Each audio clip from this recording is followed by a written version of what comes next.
السلام علیکم ورحمۃ اللہ وبرکاتہ نحمدہ و صلی اللہ رسولہ الکریم اما بعد۔ آج میں اپنی ویڈیو میں سورہ کافرون کی تفسیر آپ کو بتاؤں گی۔ یہ جو تفسیر میں آپ کو بتا رہی ہوں یہ مواعظ القرآن کتاب کا نام ہے، جس کے مصنف ہیں مولانا مختار احمد اصلاحی صاحب۔ تو چلیں بنا تاخیر کے ویڈیو میں شروع کرتی ہوں۔ بسم اللہ الرحمن الرحیم۔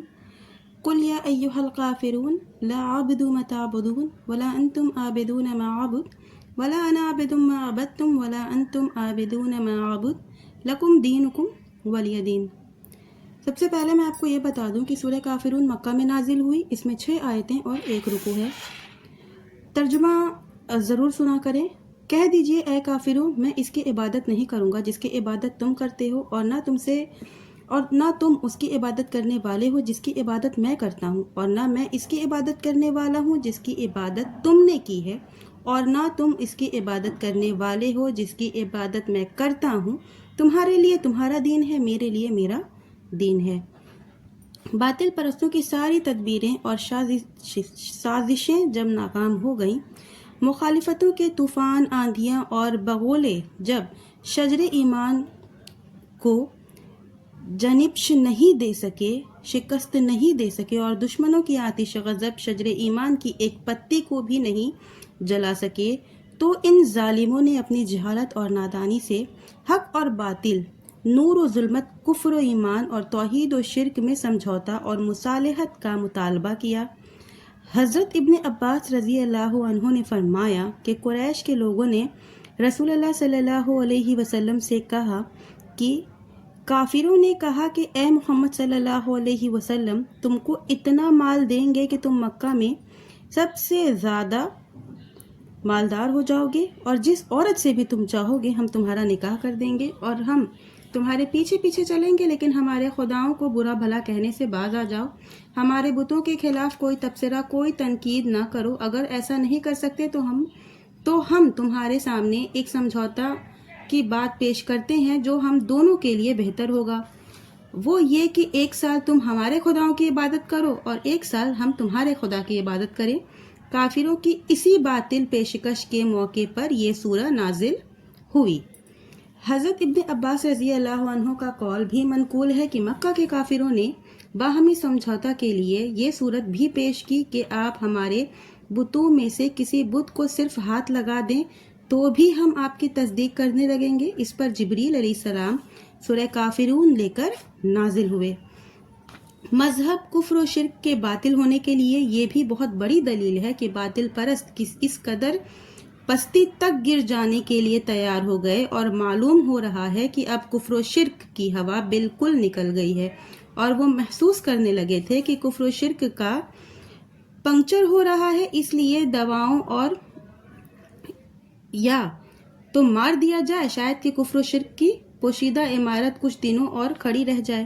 کافروں کے اسی لا حاصل مطالبہ پر اللہ تعالیٰ نے فرمایا کہ آپ کہہ دیجئے کہ اے کافروں، جن کے رنگ و روپ میں کفر و شرک کی سیرات کر گئے ہیں، تمہارا یہ مطالبہ سراسر باطل ہے۔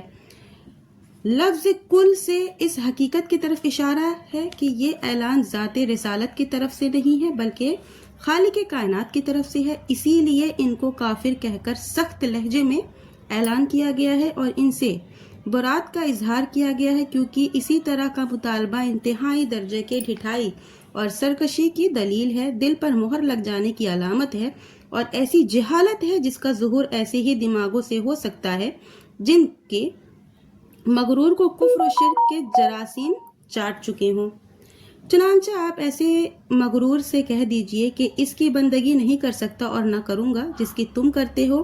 یہاں لا عبدو کا صیغہ مضارع کا صیغہ ہے، یعنی کہ مستقبل ہے، کیونکہ جب مضارع پر لا داخل ہوتا ہے تو مستقبل کا معنی دیتا ہے، اور جب ما داخل ہوتا ہے تو حال کا معنی دیتا ہے۔ یہی صاحب کشاف علامہ زمخشری اور مفسر ابو سعود کی بھی رائے ہے، یعنی میں تو اپنے رب کی عبادت کرتا ہوں جیسا کہ تم جانتے ہو، آئندہ بھی کبھی اسی طرح کی امید مت کرنا کہ میں تم سے سمجھوتا کر کے تمہارے موضوعی خداؤں کی بھی بندگی کرنے لگوں، اور تمہاری صورت حال یہ ہے کہ تم سے یہ امید نہیں کی جا سکتی کہ تم اس پروردگار کی عبادت کرو گے جس کی میں کرتا ہوں اور جس کی بندگی کی دعوت دیتا ہوں. وَلَا أَنَا عَابِدٌ مَا عَبَدتُّمْ، یعنی اے کافروں، اب تک تم جس کی بندگی کرتے آئے ہو دور جاہلیت میں بھی میں نے کبھی اس کی بندگی نہیں کی ہے، جبکہ اس معاشرے میں تمہارے موضوعی خداؤں کے خلاف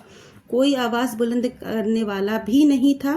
تو اب تم کیسے امید کرتے ہو کہ اسلام آنے کے بعد میں تمہارے بتوں سے رشتہ جوڑوں گا؟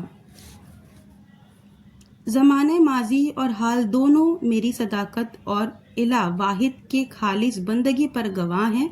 معلوم ہوتا ہے کہ تم جہالت کے اس غار میں پہنچ گئے ہو جہاں سے اوپر آنا مشکل ہے، اور امید نہیں ہے کہ تم الہ واحد کی بندگی کرنے کے لیے تیار ہوگے جس کی بندگی میں کرتا ہوں، کیونکہ فی الحال تم اپنے موضوعی خداؤں کی پرستش پر جمے ہوئے ہو. بعض مفسرین کرام نے اس سورہ میں جملوں کی تکرار کو تاکید پر محمول کیا ہے. کافر و مشرکین کو اپنا بیجا مطالبے سے مایوس ہو جانا چاہیے، کیونکہ حق اور باطل کے درمیان مصالحت اور سمجھوتا ناممکن ہے. تکرار برائے تاکید کی مثالیں کلام عرب میں بہت پائی جاتی ہیں. ایک عربی میں شاعر کہتا ہے، ناقل غراب بیوین لیالا غدوہ کم کم و کم بے فراق لیلی یناق. کوا نے صبح کو یساللہ کی جدائی کے لیے آواز لگائی. کوا نے صبح کو لیلا کی جدائی کے لیے آواز لگائی. کتنی مرتبہ کتنی وہ لالا کی جدائی سے متعلق آواز لگا رہا ہے. لکم دینکم ولی دین، اے کافرو سن لو، تمہارے لیے تمہارے دین اور میرے لیے میرا دین. یعنی جس دین باطل پر تم جمے ہوئے ہو اس کا انجام تمہارے سامنے آئے گا. جس دین حق پر میں چل رہا ہوں اور چلتا ہوں گا اس کا انجام میرے سامنے آئے گا. اس لیے فاصلے کی بندگی سے بری بات یہ ہے کہ میرا تم سے کوئی سمجھوتا نہ فی الحال ہو سکتا ہے اور نہ آئندہ ہو سکتا ہے. تمہاری اور منزل ہے، ہماری اور منزل ہے.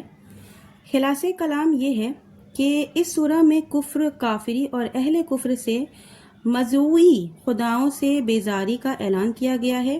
اسی حقیقت کی طرف سورہ ممتحنہ کی کچھ آیتوں میں بھی اشارہ کیا گیا ہے، جس کو میں آپ کو اپنے نیکسٹ ویڈیو میں ڈیٹیل میں سمجھاؤں گی انشاءاللہ.